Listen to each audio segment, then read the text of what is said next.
মানে আমি খাদান দেখেছি বললে হলো না, কিন্তু আমি অমুক একটা সিনেমা দেখেছি যেটা ন্যাশনাল অ্যাওয়ার্ড পেয়েছে, ও আচ্ছা, মানে আমি আছি।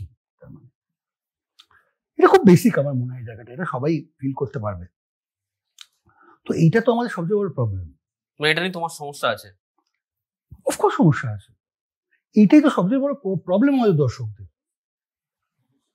যে আমরা আসলে কিন্তু ওইটাই, কিন্তু মুখে মানে দেখতে চাই একটা, ভালো লাগে একটা, মুখে বলার সময় অন্য কথা বলবো।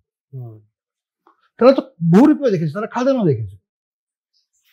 বহুরূপী, তাও যেহেতু বহুরূপীর একটা ব্যাপার আছে, বহুরূপীর ক্ষেত্রে শিব এবং নন্দিতার একটা সামাজিক অ্যাকসেপ্টেন্স হয়ে গেছে, তার একটা ব্র্যান্ড হয়ে গেছে। কিন্তু মেন স্ট্রিম ছবিকে ছোট করা বা সিরিয়াসলি না নেওয়া, এটা তো সবচেয়ে বড় যে ক্ষতিটা করেছে, সেটা দেখতে পাচ্ছি। একটা মেন স্ট্রিম ছবি একটা ইন্ডাস্ট্রির মেরুদণ্ড, সেটা না থাকলে আমাদের মতো ফ্রিঞ্জের লোকরা এক্সিস্ট করতে পারবে না।